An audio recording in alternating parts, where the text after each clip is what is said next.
بسم اللہ الرحمن الرحیم۔ السلام علیکم ورحمۃ اللہ تعالی وبرکاتہ۔ میں لے کر حاضر ہوا ہوں قاری محمد حنیف ملتانی رحمۃ اللہ علیہ کا بیان، جس بیان کا عنوان ہے مشکلات میں اللہ کی مدد۔ تو دوستو چلے آئیے، میں آپ کا زیادہ وقت نہ لیتے ہوئے میں آپ کو لے کر چلتا ہوں بیان کی طرف۔ سبھی حضرات بیان کو بغور سماعت فرمائیں۔ میں نے آپ صلی اللہ علیہ وسلم کو سارے جہانوں کے لیے سردار بنا کر کے بھیجا، رحمت للعالمین بنا کر کے بھیجا۔ اب عالم ہے تین، ایک عالم ارواح، ایک عالم دنیا، ایک عالم برزخ، چار ہے، اور ایک عالم آخرت۔ اللہ پاک جل شانہ نے اپنے محبوب کریم صلی اللہ علیہ وسلم کی چاروں عالموں میں، چاروں جہانوں میں سرداری بیان فرمائی۔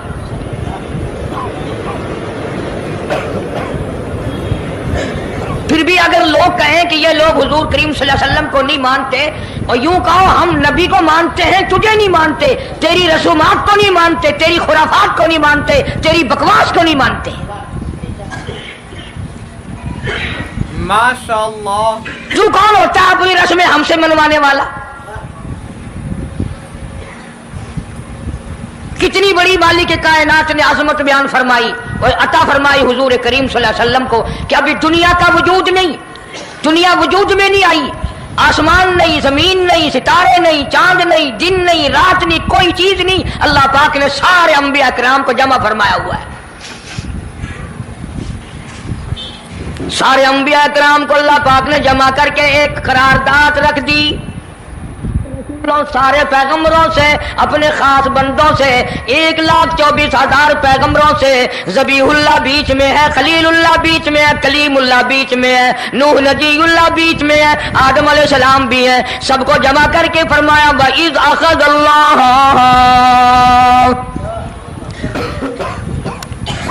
اللہ پاک نے قرارداد رکھ دی، مقصود رکھ دیا، جمع کرنے کا مقصد رکھ دیا، غرض رکھ دی۔ وَإِذْ أَخَذَ اللَّهُ مِيثَاقَ النَّبِيِّينَ،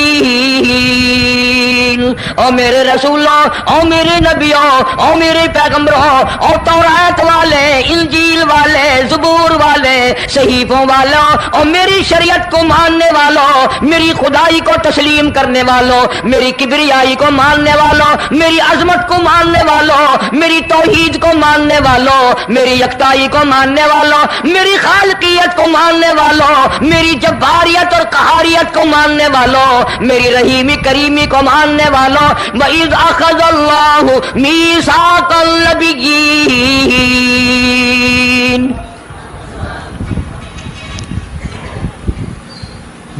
میں آج تم سے ایک اقرار لیا چاہتا ہوں، ایک میں نے دستاویز تمہارے سامنے رکھ دی، میں تم سب سے دستخط کرانا چاہتا ہوں، ایک محضر نامہ تمہارے سامنے رکھ دیا، ایک دستاویز تمہارے سامنے رکھ دی، میں نے قرارداد پیش کی، تم اس کی تائید کرو۔ مطلب یہ نہیں اگر تائید نہیں کرو گے تو یہ قرارداد نہیں چلے گی یا یہ دستاویز نہیں چلے گی، یہ بات نہیں، اللہ پاک کا تو سب کچھ چلتا ہے۔ فرمایا اذا قضى امرا فانما يقول له كن فيكون۔ تمہارے دستخطوں کی مجھے ضرورت نہیں، تمہاری تائید کی مجھے کوئی ضرورت نہیں، تمہارے ہاتھ اٹھوانے کی مجھے کوئی ضرورت نہیں، تمہاری ہاں میں ہاں مجھے اپنی ہاں میں ہاں ملوانے کی مجھے کوئی ضرورت نہیں، میں بے پرواہ، میں بے نیاز، واللہ هو الغنی الحمید، مجھے تو کوئی ضرورت نہیں، نہ میں نبیوں کا محتاج، نہ میں رسولوں کا محتاج، نہ میں پیغمبروں کا محتاج، نہ میں کسی کا میں محتاج نہیں، اس معاملے میں مجھے محتاجی کوئی نہیں، صرف قیامت تک کے لوگوں کو شان مصطفی بتانا چاہتا ہوں کہ تمہیں اس آنے والے پیغمبر صلی اللہ علیہ وسلم کی عظمت کا پتہ چل جائے، شان کا پتہ چل جائے، مرتبے کا پتہ چل جائے، ان کی بزرگی کا پتہ چل جائے، معلوم ہو جائے کہ خدا کا محبوب کون ہے۔ اگر آپ کو ہی ورنہ اللہ کی ذات بے نیاز ہے، اسے کون سی قرارداد پہ تائید کرانے کی، اس نے کسی حکومت کو تھوڑا ہی بھیجنا ہے۔ فرمایا وَإِذْ أَخَذَ اللَّهُ مِيثَاقَ النَّبِيِّينَ، میرے نبیوں، میرے رسولوں، میرے پیغمبروں، میری نبوت کا تاج اوڑھنے والوں، میری شریعت کو تسلیم کرنے والوں، میری توحید کا ڈنکا بجانے والوں، نوح علیہ السلام تو ہزاروں سال میری توحید کا ڈنکا بجائے گا، پتھر بھی کھائے گا، زخم بھی کھائے گا، مار بھی کھائے گا۔ اے صالح علیہ السلام، اے یوسف علیہ السلام، تم بڑے بڑے درد اٹھاؤ گے، بڑے بڑے دکھ اٹھاؤ گے میری توحید کی وجہ سے، لیکن ساتھ ساتھ میں تمہیں بتانا چاہتا ہوں جہاں میری خدائی کا ڈنکا بجاؤ گے وہاں میرے محبوب کی مصطفائی کا ڈنکا بھی بجاؤ گے۔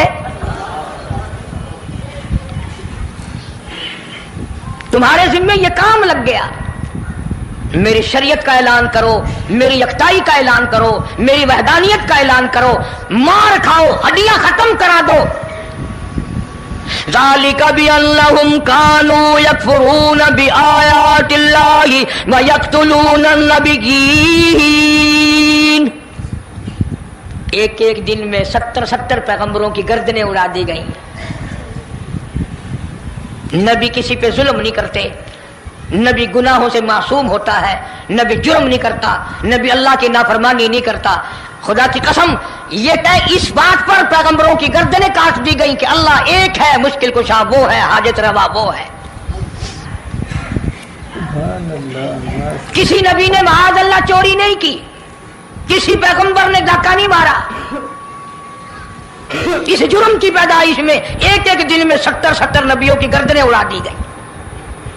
سبحان اللہ۔ قرآن پاک کہتا ہے اللہ پاک نے فرمایا میثاق النبیین لما آتیتکم من کتاب و حکمہ، میرے رسولوں، میرے نبیوں، میرے پیغمبروں، میرے برگزیدہ بندوں اور میرے چھانٹے ہوئے لوگوں میں سے میرے نمائندوں، میرا کلام لوگوں تک پہنچانے والوں، لما آتیتکم من کتاب و حکمہ، تمہیں میری کتابیں ملیں گی، تمہیں رسالت ملے گی، تمہیں نبوت ملے گی، تمہیں پیغمبری ملے گی، تمہیں نبوت ملے گی، تمہیں میرا نمائندہ ہونے کا شرف ملے گا۔ لما آتیتکم من کتاب و حکمہ، یہ سب کچھ میری طرف سے ملے گا۔ پتہ چلا نبوت اللہ پاک کی طرف سے ملتی ہے، نہ کوشش کرنے سے ملتی ہے، نہ زیادہ عبادت سے ملتی ہے، نہ بادشاہوں کے بنانے سے کوئی نبی بن سکتا ہے، نہ دنیا ساری بنائے ساری نبی مانے اللہ تبارک و تعالیٰ کے یہاں اس کا شیطان سے زیادہ کوئی مقام نہیں۔ نبوت وہ جو خداوند کریم تاج نبوت اڑھائے۔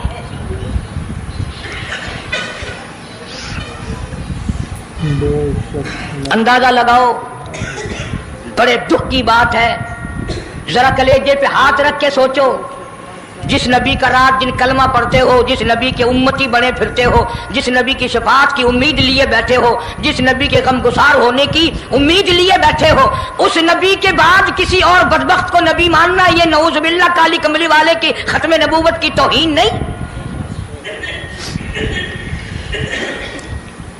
کئی دفعہ لوگ کہہ دیتے ہیں کہ جی اس کو قادیانی کو لکھے پڑھے لوگ نبی، لکھے پڑھے ہوئے تو زیادہ گمراہ ہوتے ہیں۔ کسی کو نوکری کا لالچ آ گیا، کسی کو چھوکری کا لالچ آ گیا، مان بیٹھے۔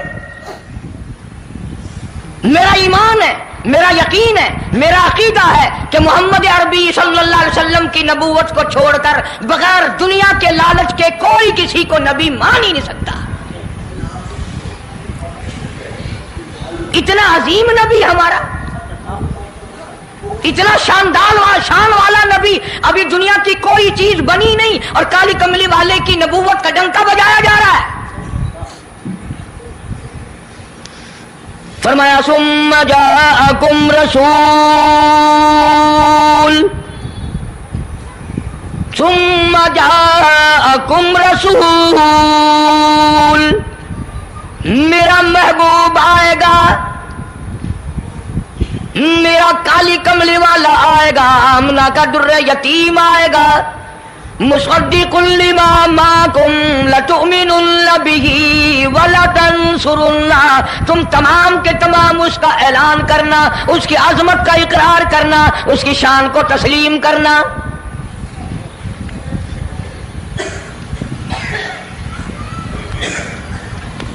کیا ماننے والے نبی اور پیغمبر اور رسول ہوں اور منوانے والا خدا ہو؟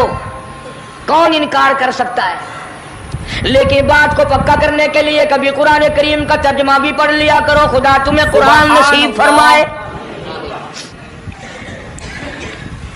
مسجدوں میں، گلیوں میں، بازاروں میں جو بکواس کر دے تم اسی کو تسلیم کر لیتے ہو، اس وجہ سے کہ تم دین کا علم نہیں سیکھتے، قرآن کریم کا ترجمہ نہیں پڑھتے، محمد عربی صلی اللہ علیہ وسلم کی حدیث پاک نہیں پڑھتے، ورنہ ایسا کبھی نہ ہو۔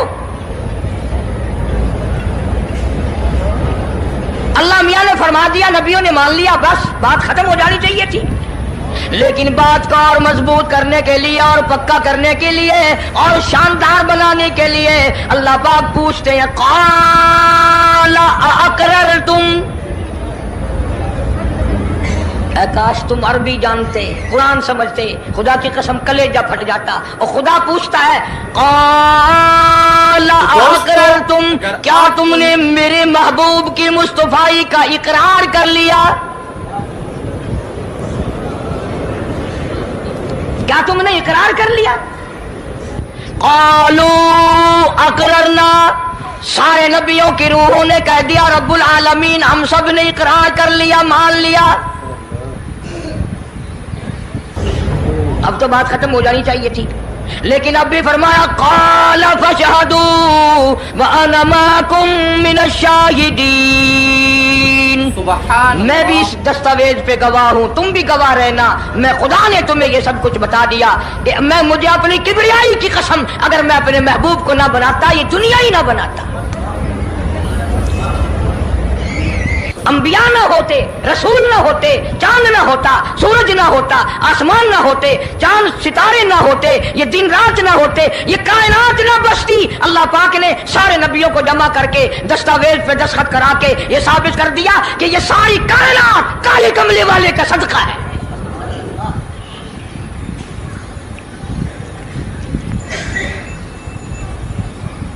فرمایا تم بھی گواہ رہو، میں بھی گواہ ہوں، اس بات پہ پکے رہنا۔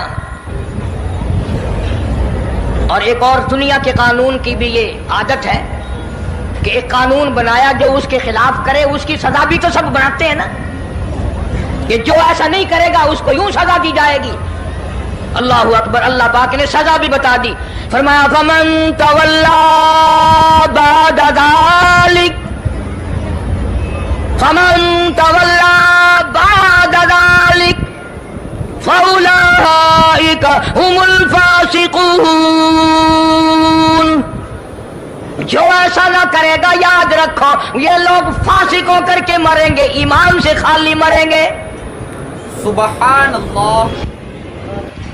کس وقت میں دستاویز تیار کی، کس کے لیے یہ عظمتوں کے ڈنکے بجائے جا رہے ہیں، کس کے لیے اقرار لیے جا رہے ہیں؟ اور خدا نے نبیوں سے اقرار لیا اور آپ نے، میں نے بھی اقرار کیا لا الہ الا اللہ محمد الرسول اللہ صلی اللہ علیہ وسلم۔ ہم نے اقرار کیا اللہ کے سوا معبود کوئی نہیں اور کالی کملی والے صلی اللہ علیہ وسلم کے سوا ہمارا رسول کوئی نہیں۔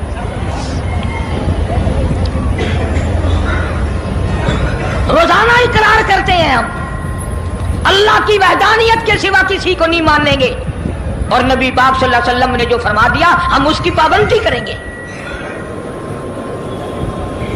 سزا بھی آ گئی، عظمت بھی آ گئی، قانون بھی آ گیا۔ اب شروع ہوا مسئلہ، کافی دنوں چلے گا انشاءاللہ یہ مضمون۔ اللہ پاک ہم سب کو حضور کریم صلی اللہ علیہ وسلم کے صدقے میں معافی عطا فرمائے۔ اب چلا ہے ذرا سلسلہ، دنیا بن گئی، آسمان زمین بن گئے، انسان نہیں ابھی آیا دنیا میں۔ سب سے پہلا انسان، سب سے پہلا آدمی سیدنا آدم علیہ الصلوۃ والسلام تشریف لائے۔ اللہ پاک نے بغیر ماں باپ کے پیدا فرمایا۔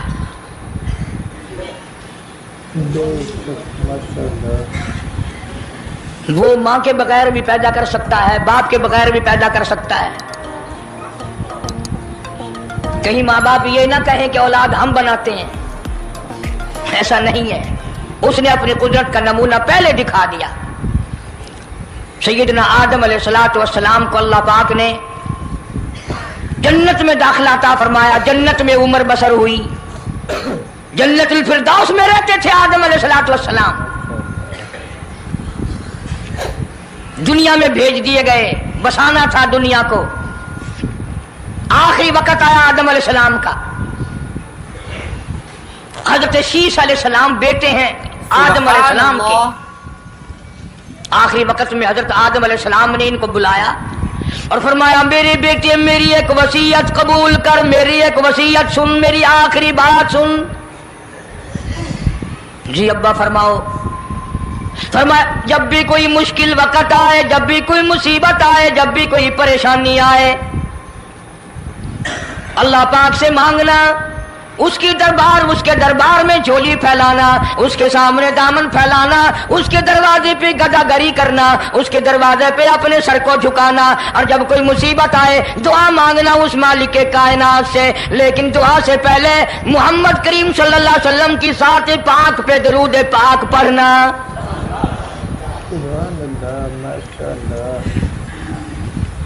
ابھی تو لاکھوں برس ہیں حضور کریم صلی اللہ علیہ وسلم کے تشریف لانے میں.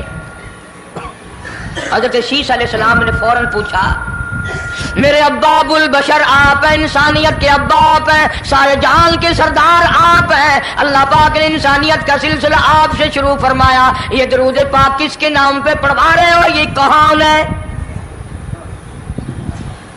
فرمایا بیٹا میں جنت میں رہ کے آیا, بڑا وقت گزار کے آیا, میں نے جنت میں رہائش رکھی, میں نے جنت میں سونے چاندی کی اینٹوں پہ, سرخ یاقوت کے مکانوں کے دروازوں پہ, اور سبز یاقوت کے مکانوں پہ, اور مشک و عنبر زعفران کے بنے ہوئے محلات کے دروازوں پہ, اور جنت کی ایک ایک نہر پہ, اور جنت کے درختوں کے ایک ایک پتے پہ میں نے کالی کملی والے کا نام دیکھا ہے صلی اللہ علیہ وسلم. اس لیے میں نے کہا ہے کہ درود پاک پڑھنا, اس سے بھی تھوڑے سے اور پیچھے چلو تاکہ ذہن میں بات پختہ بیٹھ جائے, اور تم اپنے حلقے میں, اپنی گلیوں میں, اپنے محلے میں جا کر کے یہ کہہ سکو کہ قاری حنیف پیغمبر خدا صلی اللہ علیہ وسلم کو کیا مانتا ہے, کتنا بڑا مانتا ہے, کس حیثیت سے مانتا ہے, پتہ تو چلے. یہ تو میں نے آخری وقت کی بات کر دی, یاد رکھنا اسے بھی. اور پیچھے چلو, جناب آدم علیہ السلام ہیں تو جنت میں, اگر آپ کو یہ بھی, لیکن اکیلے ہیں, اکیلے ہیں.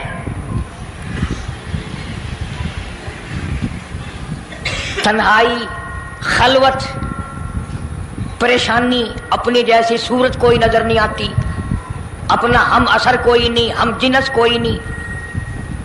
تجربہ کر لو, کوئی بہت عالی شان محل, ایئر کنڈیشن, بڑے بڑے فانوس اور بڑا بڑا سب کچھ بنا کر ایک آدمی کو اندر بٹھا کے باہر سے بند کر دو, ایک دن میں گھبرا جائے گا, بلکہ ایک گھنٹے میں ہی, کہ میں کدھر جاؤں, کیا کروں پنکھوں کو, کیا کروں ایئر کنڈیشن کو, کیا کروں خوبصورتی کو, میں تو یہاں اکیلا ہوں. تو آدم علیہ السلام کو جب اکیلے کو وحشت ہوئی, خلوت میں پریشانی ہوئی, اکیلا پن محسوس کیا, اللہ پاک نے جوڑا, کیا دوں؟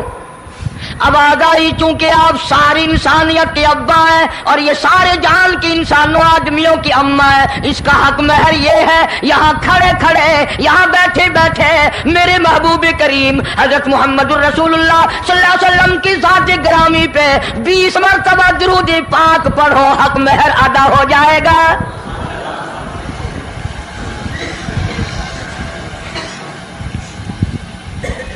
ذرا اندازہ تو لگاؤ یہ کس وقت میں عظمتیں بیان کرائی جا رہی ہیں.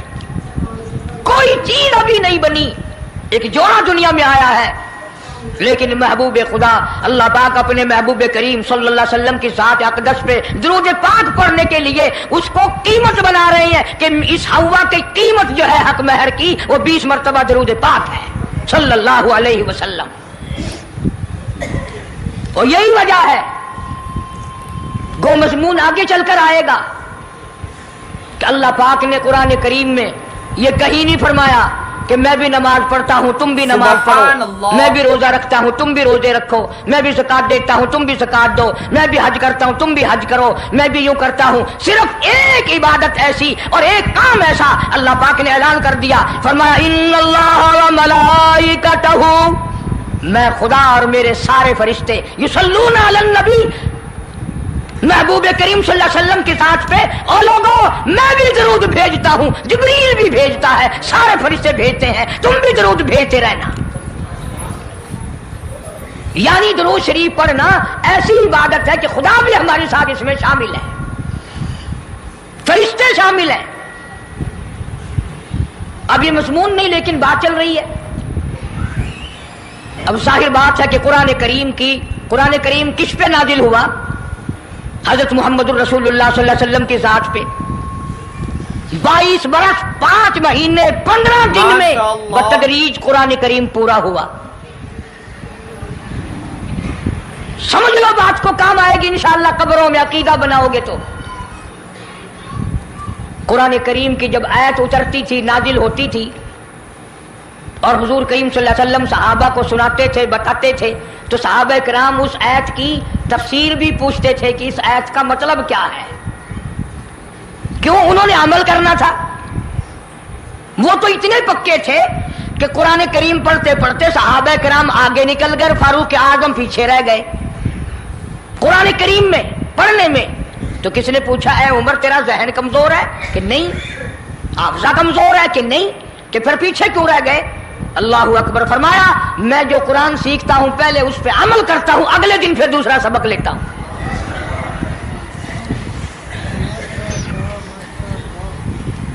نماز کی آیت آئی تو صحابہ کرام کو حضور کریم صلی اللہ علیہ وسلم نے نماز پڑھا کے دکھایا کہ رکوع یوں کرنا۔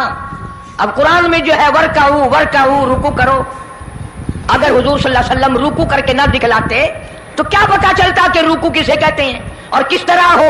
سبحان ربی العظیم پڑھے، ہاتھ کہاں رکھیں، نگاہ کہاں ہونی چاہیے، پیر کس طرح ہونے چاہیے، کمر کس طرح ہونی چاہیے، سر کس طرح ہونا چاہیے، یہ کیسے پتا چلتا؟ اسی لیے قرآن نے کہا واسجدوا، سجدہ کرو۔ حضور کریم صلی اللہ علیہ وسلم نے سجدہ کر کے دکھلایا، گھٹنے کہاں رکھو، کونیاں کیسے رکھو، ہاتھ کہاں رکھو، ناک کیسے رکھو، ماتھا کیسے رکھو، یہ سب کچھ کر کے دکھایا۔ اسی طرح صحابہ کرام نے جب قرآن مجید کی یہ آیت اتری ان اللہ وملائکتہ یصلون علی النبی، صحابہ کرام نے پوچھا کیف نصلی علیک یا رسول اللہ؟ اتنا بڑا جو حکم آیا ہے، اتنی بڑی جو شان آئی ہے کہ درود بھیجو، درود پڑھو، کیف نصلی علیک یا رسول اللہ، آپ ہی بتائیں کیسے درود پڑھیں ہم؟ حق بھی تھا پوچھنے کا، صحابہ کرام نے پوچھا بھی۔ اب توجہ کرنا، پہلے یہ لفظ سمجھ لو میرے، قرآن سمجھنے کے لیے ضد نہ کیا کرو کہ میں فلاں فرقے کا ہوں، فلاں مولوی کا مقتدی ہوں۔ اللہ کا قرآن سمجھ کر سمجھو، کسی فرقے اور ضد کی اینک لگا کے قرآن نہ دیکھو۔ اگر سبز رنگ کے شیشے لگاؤ گے جہاں سبز نظر آئے گا، سفید لگاؤ گے سفید نظر آئے گا۔ جب تو قرآن کو ضد کی نگاہ سے دیکھے گا تجھے قرآن میں کچھ بھی نظر نہیں آئے گا۔ ایمان کی نگاہ سے دیکھ، نور ایمانی کی نگاہ سے قرآن پڑھا کر۔ تو صحابہ کرام نے سوال کیا کیف نصلی علیک یا رسول اللہ صلی اللہ علیہ وسلم، ہم کس طرح درود پڑھیں؟ اتنا بڑا جو درجہ ہے کہ خدا بھی بھیج رہا ہے، فرشتے بھی بھیج رہے ہیں، اور ایک دفعہ درود پڑھنے سے 10 نیکیاں ملتی ہیں، 10 گناہ معاف ہوتے ہیں، 10 درجے بلند ہوتے ہیں۔ اللہ پاک کی رحمت کی چادر درود پڑھنے والے کو اپنے اندر لپیٹ لیتی ہے، اتنا بڑا مرتبہ ہے۔ اور ایک مرتبہ درود پاک پڑھتا پڑھتا اگر کوئی مر گیا، قیامت کے میدان میں اس کے منہ سے کستوری کی خوشبو آئے گی۔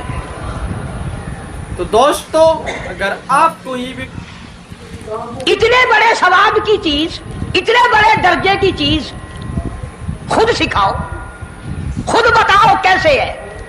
فرمایا قولوا اللہم صلی علی محمد وعلی آل محمد کما صلیت علی ابراہیم وعلی آل ابراہیم انک حمید مجید اللہم بارک علی محمد وعلی آل محمد کما بارکت علی ابراہیم وعلی آل ابراہیم انک حمید مجید۔ میں باوضو مسجد میں ممبر کے اوپر بیٹھا ہوں،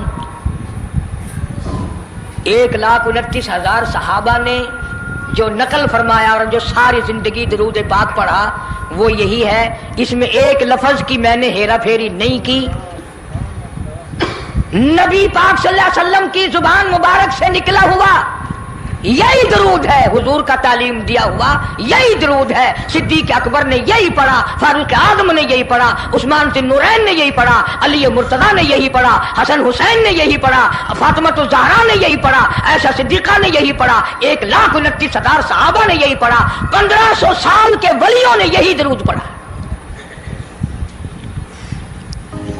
اب ظاہر بات ہے جو ثواب اس درود کا ہو سکتا ہے وہ اور کتنا ہی عقیدت سے بنایا گیا ہو اس کا وہ ثواب ہو ہی نہیں سکتا، کیونکہ اصل برکت ہے نبی کے لفظوں میں، اور یہ نبی پاک صلی اللہ علیہ وسلم نے صحابہ کرام کو خود سکھایا۔ اب یہ جتنے بھی درود بنائے ہوئے ہیں، لکھی ہو، کروڑی ہو، تاج ہو، یہ اذان سے پہلے والا ہو، بعد والا ہو، کوئی بھی ہو، یہ عقیدت ہو تو ہو، لیکن نبی کی تعلیم کردہ سلام درود نہیں، صحابہ کرام کا پڑھا ہوا نہیں۔ سبحان اللہ۔ تمہارا کیا ہے؟ تم تو اتنی تفصیل سننے کے بعد بھی کہہ دو گے ہاں تم نے تو یوں کہنا ہی ہے، تم جو بندی جو ہوئے۔ واہ بھائی واہ، کمال ہے۔ کئی لوگ کہتے ہیں اے تو قاری حنیف رسول کریم صلی اللہ علیہ وسلم کا عاشق بڑی سیرت بیان کرتا ہے، پر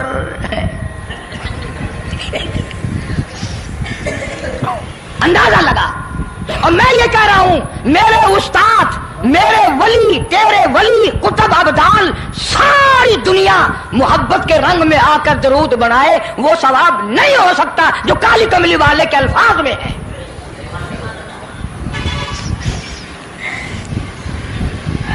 اس کی ایک موٹی نشانی میں آپ کو بتا دوں، یہی وجہ ہے کہ 1500 سال 15ویں صدی چل رہی ہے، نماز میں یہی درود پڑھا جاتا ہے۔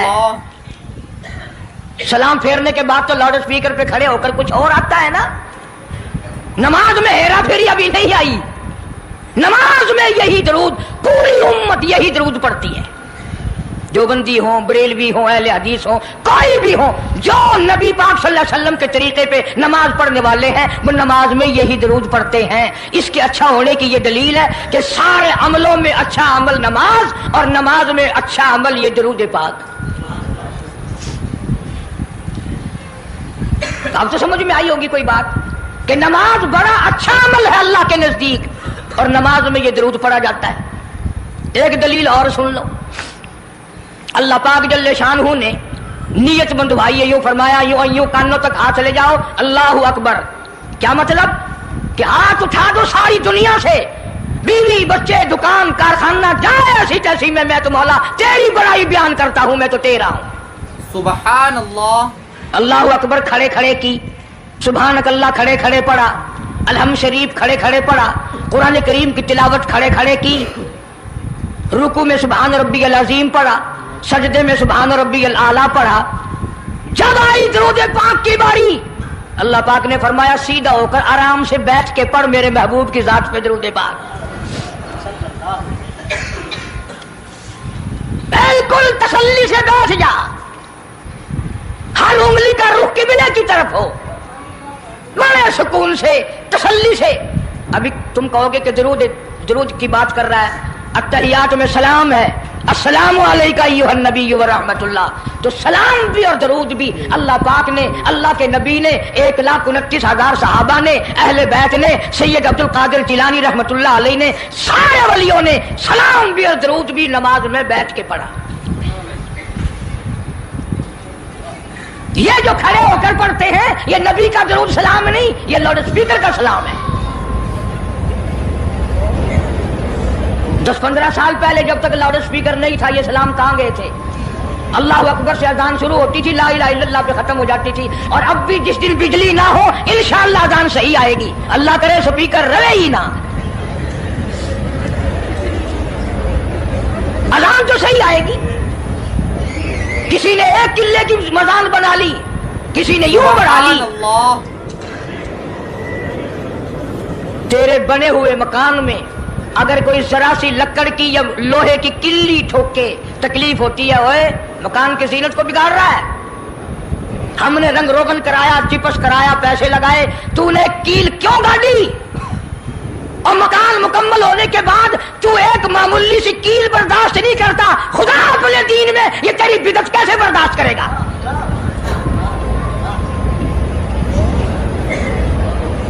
تیرے پیر میں اگر ذرا سا کانٹا لگ گیا، کوئی چھرا نہیں لگا، سٹیر نہیں لگا، کوئی لکڑ تیرے پیر میں نہیں چلی گئی، ذرا سی کانٹے کی نوک لگ گئی، پیر کو اٹھائے پھرتا کی ہویا کہ کاندھا لگ گیا، تکلیف ہے، تو یہ کاندھا برداشت نہیں کر سکتا پیر میں، کالی کملی والا اپنے دین میں یہ تیری بدعت برداشت کرے گا؟ تو دوستو اگر آپ کو یہ بھی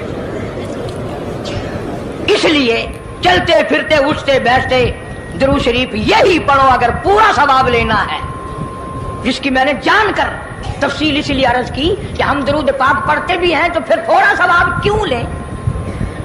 پھر تھوڑا ثواب کیوں لیں؟ پوری دنیا کو چیلنج ہے، اس درود پاک کے مقابلے میں کوئی درود لا نہیں سکتا، ہو ہی نہیں سکتا۔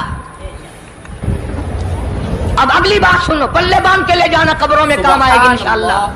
ہمارا ایک اور ایمان ہے، عقیدہ ہے، یقین ہے کہ نبی پاک سب کہہ دو صلی اللہ علیہ وسلم نے روزہ، نماز، حج، زکوٰۃ، جتنا بھی دین ہے اپنی طرف سے کوئی چیز نہیں ارشاد فرمائی، بلکہ وما ينطق عن الهوى ان هو الا وحی یوحی۔ قرآن نے گواہی دی میرا محبوب میری اجازت کے بغیر لبوں کو حرکت نہیں دیتا۔ تو جب یہ عقیدہ بناؤ گے کہ نبی پاک صلی اللہ علیہ وسلم کی زبان اللہ کی زبان ہے، نبی کا فرمان اللہ کا فرمان ہے، پھر یہ درود پاک نبی کا بھی نہیں بلکہ یہ درود پاک اللہ کا بھیجا ہوا ہے۔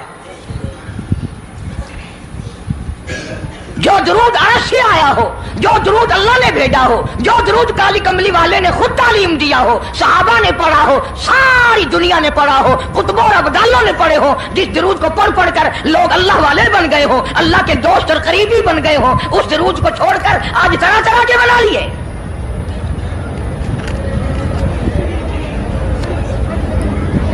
کسی نے اذان سے پہلے بڑھایا، کسی نے اذان کے پیچھے بڑھایا، کسی نے کچھ کیا، کسی نے کچھ کیا۔ خدا کی قسم سیدہ عائشہ صدیقہ رضی اللہ تعالیٰ عنہ فرماتی ہیں کہ میرے محبوب صلی اللہ علیہ وسلم نے فرمایا من احدث فی امرنا، جو میرے دین میں نئی بات نکالے فہو مردود، چاہے محبت کے رنگ میں کیوں نہ نکلے، چاہے عشق کے رنگ میں کیوں نہ نکلے۔ باتیں بناتے ہیں لوگ، او جی ثواب ہی ہے نا اگر یوں کر لے، تو میرا خیال ہے گناہگار میں اور آپ چونکہ زیادہ ہیں، آج جمعے کی 4 رکعت پڑھو تاکہ زیادہ ثواب ملے، گناہ معاف ہوں۔ اقتداء شرط ہے، تابعداری شرط ہے، دین مکمل کر دیا اللہ پاک جل شانہ نے۔ آخری لفظ لکھ کے لے جاؤ، غار حرا کی تنہائیوں میں جو قرآن اترنا شروع ہوا تھا، جو پیغام آنا شروع ہوا تھا، وہ میدان عرفات میں جبل رحمت کے پاس الیوم اکملت لکم دینکم واتممت علیکم نعمتی ورضیت لکم الاسلام دینا، ہم اس قرآن کو مانتے ہیں جو غار حرا میں شروع ہوا اور میدان عرفات میں ختم ہو گیا۔ اب دین میں کوئی اور گنجائش نہیں، ہزاروں چیزیں ہیں، کیا حرج ہے اگر یوں کر لیا جائے؟ پھر حرج کرتے کرتے تو سارا دین ختم ہو جائے گا۔ نہیں جی، لوگوں کے حالات کو بھی دیکھنا چاہیے۔ بھی لوگوں کے حالات کو کیا دیکھنا ہے؟ قبر دیکھو، آخرت دیکھو۔ حدیث پاک میں آتا ہے، ارشاد ہے حضور کریم صلی اللہ علیہ وسلم کا، جس آدمی نے بدعت کی ہوں گی قیامت میں نہ وہ مجھے پہچان سکے گا نہ میں اس کو پہچان سکوں گا۔ وجوہ یومئذ ناظرۃ الی ربھا ناظرہ، اللہ کہتا ہے میرے محبوب کریم صلی اللہ علیہ وسلم کے امتیوں کی نمازیوں کی پہچان ہوگی۔ یہ اعضائے وضو میں جو چیزیں دھوئی جاتی ہیں نا، یہ قیامت میں سورج کی طرح چمکتے رہیں گے، چمک رہے ہوں گے۔ وجوہ یومئذ باسرہ تظن ان یفعل بہا فاقرہ، فرمایا کئی ایسے کالے چہرے ہوں گے انہیں جو دیکھے گا وہی تھوکے گا۔ اس لیے نہ تیرے باپ کا دین، نہ میرے باپ کا دین، نہ کسی ولی کا دین، نہ کسی پیر فقیر کا دین ہے، اللہ کا، اور اس کی سرپرستی اور وہ پہنچایا ہے محمد عربی صلی اللہ علیہ وسلم نے۔ اگر آج آپ کی سمجھ میں صرف درود پاک والا ہی مسئلہ آ گیا تو مسئلہ بالکل کامیاب ہے۔ ایک بزرگ ہستی تشریف لائیں گی، اور وہ فرمائیں گے کیا ہے کہ جی ایک ہو تو دو ہو تو کوئی بات، میرا سارا پلڑا خالی نیکیوں کا، نام اعمال بگڑ گیا میرا. تو یوں آتا ہے حدیث پاک میں، انگلی کے پوروے کے سرے کے برابر ایک کاغذ آپ نکال لیں گے اور نیکیوں والے پلڑے میں رکھ دیں گے، اس کی برکت سے گناہوں کا پلڑا ہوا میں اڑ جائے گا اور وہ اتنا سے پرزے والا پلڑا زمین پہ لگ جائے گا. اعلان ہوگا چلا جا جنت میں، تیرا نام اعمال وزنی ہو گیا نیکیوں والا. یہ مصیبتوں کا مارا ہوا خوشی خوشی پوچھے گا آپ کون ہیں جی؟ فرمائیں گے میں تیرا نبی محمد کریم صلی اللہ علیہ وسلم ہوں، جو تم مجھ پہ خالص درود پڑھتا تھا، اللہ نے مجھے پہنچایا، میں نے اسے سنبھال کے رکھا، آج میں نے وہی درود پاک تیرے نام اعمال میں رکھ دیا. سبحان اللہ. اس لیے عادت بناؤ، مزاج بناؤ، چلتے پھرتے قرآن کی تلاوت کی، تسبیح تحلیل کی، درود پاک کی، انشاءاللہ نیکیاں پیدا ہوں گی، رغبتیں پیدا ہوں گی. اللہ پاک سینکڑوں حاجات پوری فرمائیں گے درود پاک کی برکت سے. اللہ پاک عمل کی توفیق عطا فرمائے. پروردگار عالم نے اس وقت کا ذکر فرمایا جب نہ چاند تھا، نہ سورج تھا، نہ ستارے تھے، نہ آسمان تھا، نہ زمین تھی، نہ سمندر تھے، نہ دریا تھے، نہ پہاڑ تھے، نہ درخت تھے، کوئی چیز نہ تھی اللہ کی ذات کے سوا.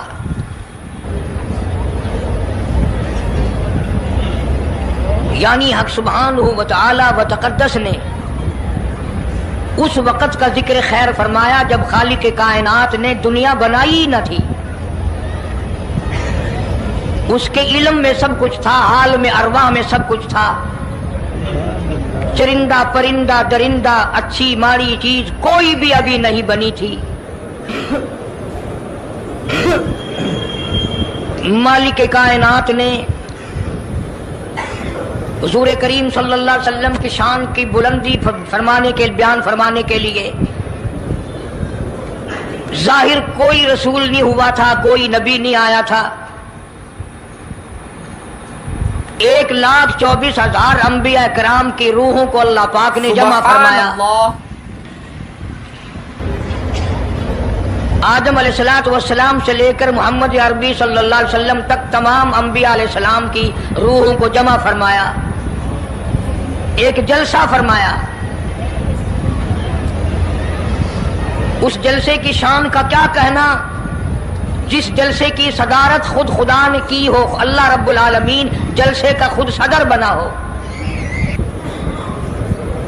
اس جلسے کا کیا کہنا جس کے سامعین اور جلسے میں شریک ہونے والے شرکاء موسیٰ علیہ السلام ہوں، ابراہیم علیہ السلام ہوں، نوح علیہ السلام ہوں، آدم علیہ السلام ہوں، عیسیٰ علیہ السلام ہوں، محمد عربی صلی اللہ علیہ وسلم ہوں، سارے رسول، سارے نبی، سارے پیغمبر جس اجلاس میں اکٹھے ہوں، کیا کہنا اس اجلاس کا.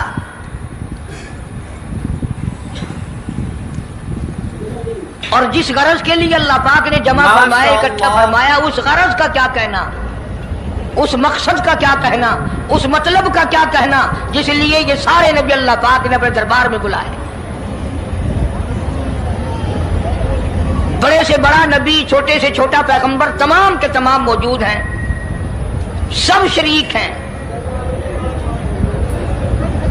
اس لیے ان سب کو اکٹھا فرمایا، اس لیے ان سب کو جمع فرمایا تاکہ آمنہ کے در یتیم رسول کریم صلی اللہ علیہ وسلم کی سرداری کا عالم ارواح میں ڈنکا بجا دیا جائے. یعنی آپ صلی اللہ علیہ وسلم کی اس وقت سرداری تسلیم کرائی جائے جب دنیا میں کوئی چیز نہ تھی. اصل مسئلہ میں آپ کو کے سامنے لایا چاہتا ہوں. اللہ پاک نے فرمایا وَمَا أَرْسَلْنَاكَ إِلَّا رَحْمَةً لِّلْعَالَمِينَ، میں نے آپ صلی اللہ علیہ وسلم کو سارے جہانوں کے لیے سردار بنا کر کے بھیجا، رحمت للعالمین بنا کر کے بھیجا. اب عالم ہے تین، ایک عالم ارواح، ایک عالم دنیا، ایک عالم برزخ، چار ہے، اور ایک عالم آخرت. اللہ پاک جل شانہ نے اپنے محبوب کریم صلی اللہ علیہ وسلم کی چاروں عالموں میں، چاروں جہانوں میں سرداری بیان فرمائی.